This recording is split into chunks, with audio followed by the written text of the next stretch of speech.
let me take you to my trip to Fukuoka, Japan, where we spent 3 to 4 days there. My husband and I took our first solo trip without the kids, and this trip was just filled with a lot of time that we got to spend together.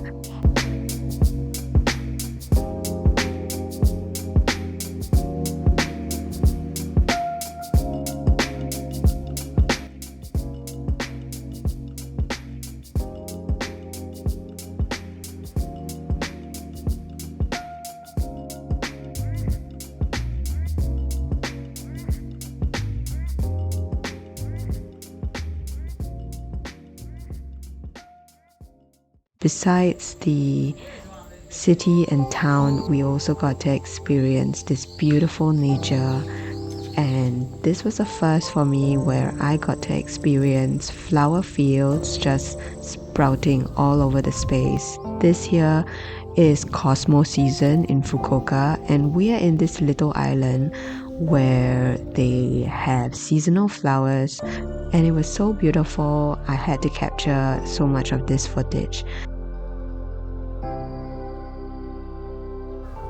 This here is like living in my flower dream. So many beautiful cosmos, and they're just everywhere. And it's so peaceful, the feeling of just being with them and then celebrating that they're here. It's nice.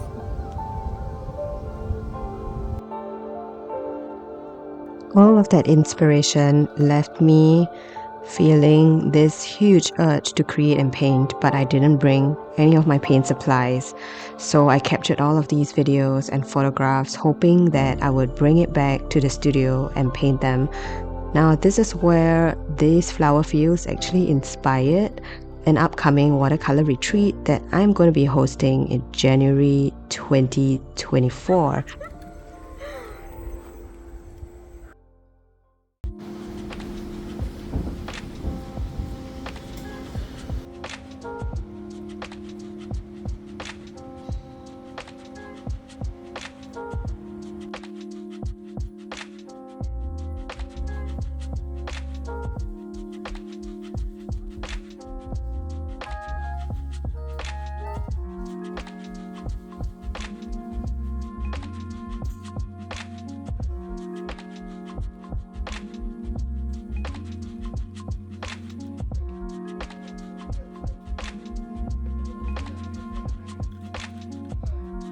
Every city that I visit, I always have to go and check out the art store just because I want to see whether they've got any handmade types of paints or any special types of souvenirs that I can bring back from this trip.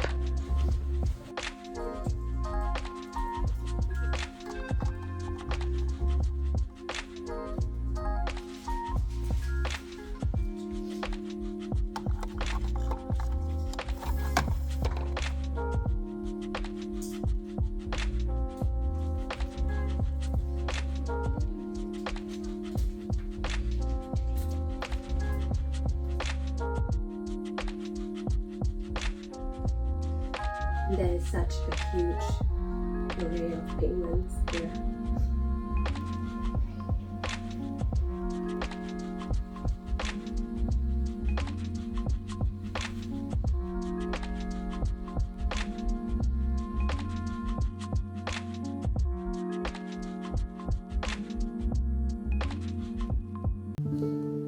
Naturally, after I got back from Japan, the first thing I did was to go to an art store, and I got some brushes to help me to paint with those water-soluble oils. Now, the thing that I struggled with was this feeling of navigating what exactly to buy again, because just like when I first started watercolor, I wasn't sure with what kind of brushes or tools to get, and I felt the same way with these oil paints. I was not sure what brushes I should get, and there was a part of me that felt like because I wanted the best result possible, I thought that maybe I should invest in good quality materials. That's because of my experience with watercolor, but I also went back into that mindset where I saw myself just dabbling and I was not sure how much I was going to commit into it. So I just got whatever brushes I could find that would work with oils. Now we're going to be painting an impressionist style bouquet, and one of the reasons why I was drawn to trying out oils was because of all these impressionist style flowers that I've been seeing in library books, and I bought this book called Impressionist Flowers as well. I like to paint my own interpretation of these bouquets that were painted by masters, and setting up my space is usually, I find, one of the most grounding experiences because I start to really mentally prepare myself and talk myself through what's going to be happening, and it's almost like a mental dance where there's a sense of excitement, but there's also this fear of the unknown, especially when I'm trying out something new. Now I bought some of these oil pastels from Sweden during my last trip, and I figured I'd use that to sketch out the shapes of the bouquet so I could map out what exactly was going to happen on the canvas.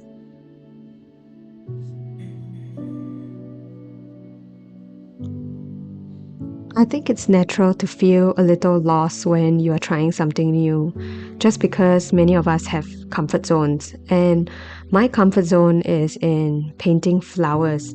But in terms of medium, I've not really tried using oils before, so I'm not sure what to expect.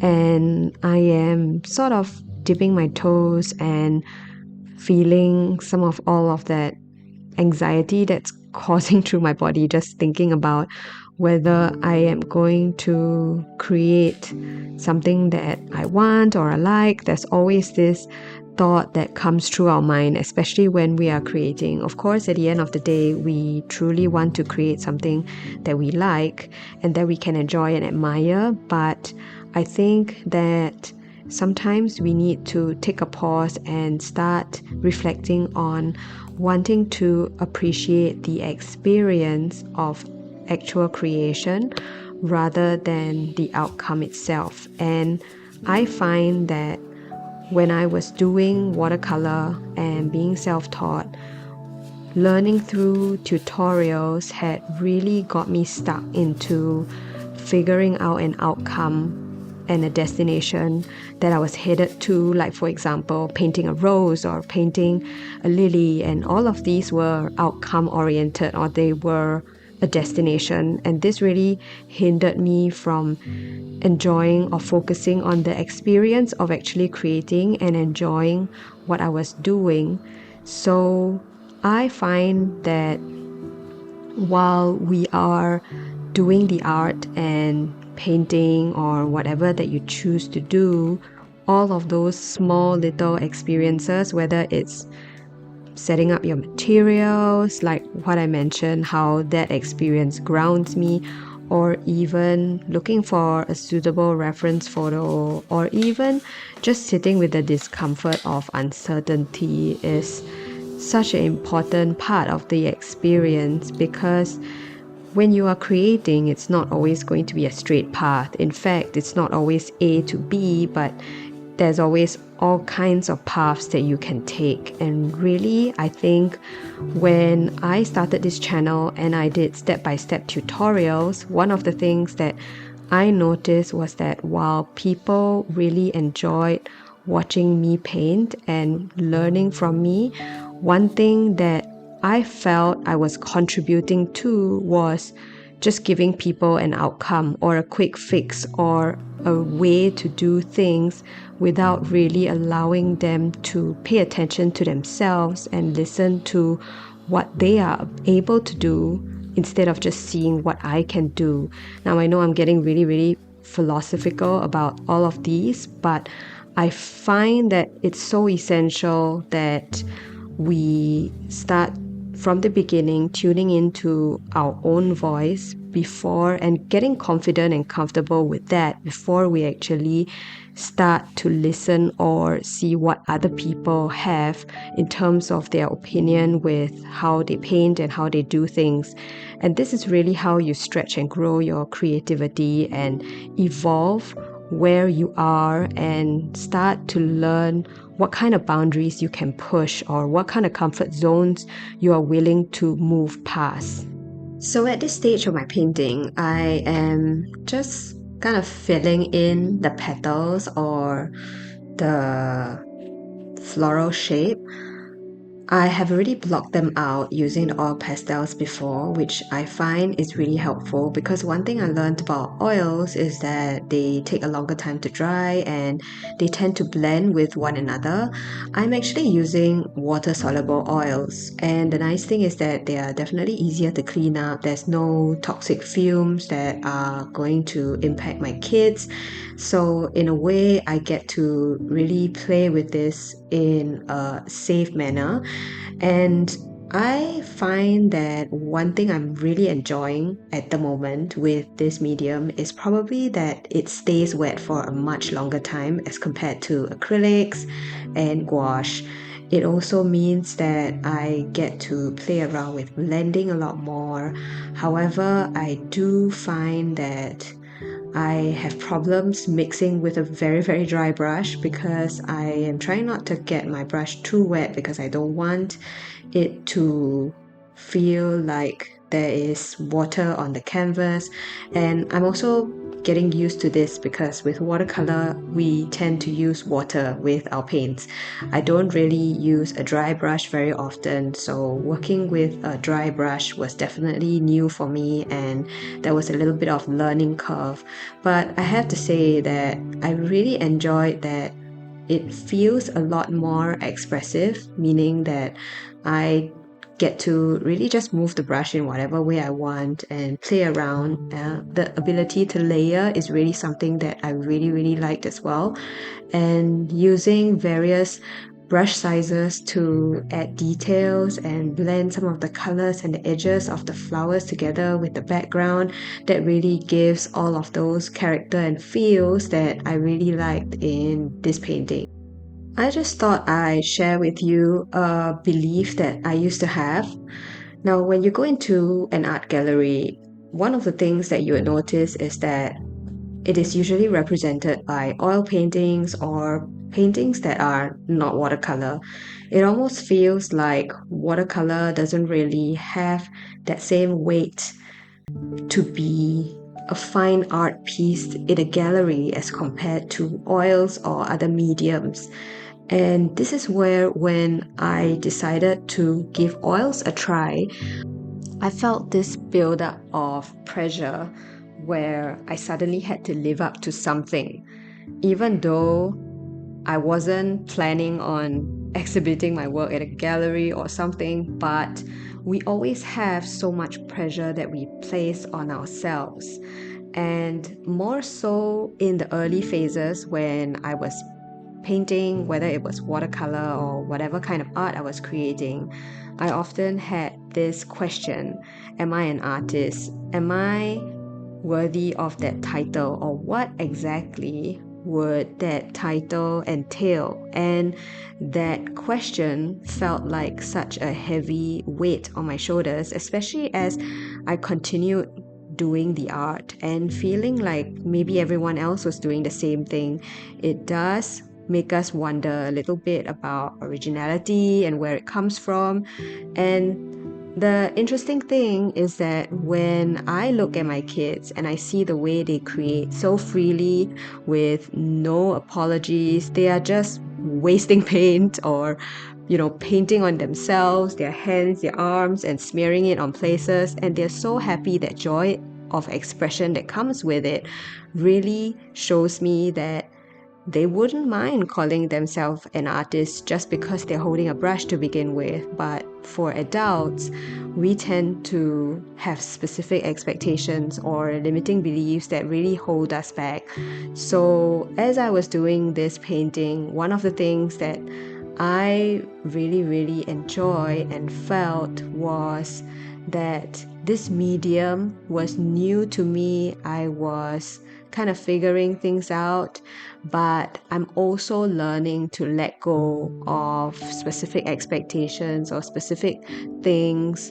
I was trying to tell myself that being compassionate towards how we show up in this journey and in this space is so much more important than any kind of title or any kind of validation that we are seeking, whether it's on social media or through our friends. And what I'm saying at the end of all of this is really that you get to decide whether or not you are an artist just because of how you feel about your art rather than what other people perceive, think, do, or purchase. Because I think that if we can go past all of it and go back to that childlike freedom that we used to have, like my 5-year-old holding a brush and feeling like they're an artist, I think that's so much more powerful to hold on to. And can you imagine if everyone feels that way about their art? How much more art there would be in this world just because people feel like they can do something and they feel so much more empowered to listen to themselves. This chat has given me a lot of things to think about, and I hope you've enjoyed watching me do my first oil painting. While you might feel like this painting turned out way better or great for a first time, I also want to remind you that so many of the time when we have got specific experience with other mediums, what we're trying to do is really translate whatever we knew from before onto something new. And I think it's a little bit like walking. If you know how to walk, most likely you know how to run, and then you're going to climb. You're just really building up on those skills, even though it's a different type of medium or sport. So take heart that in this experience, as I'm sharing with you my insights, that your own path is unique to you. And I would love to hear your thoughts around creating, calling yourself an artist, and all of these conversations that we've had in this video in the comments, because it's so much more impactful that we get to engage and connect that way. And hopefully your comment can inspire another artist depending on where they are at in their journey. And I feel like this is exactly how social media should be used, especially within the art space.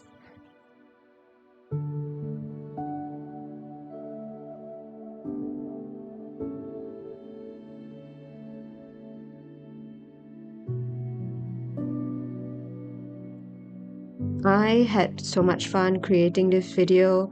Thank you once again for being here, and I cannot wait to see you again next week.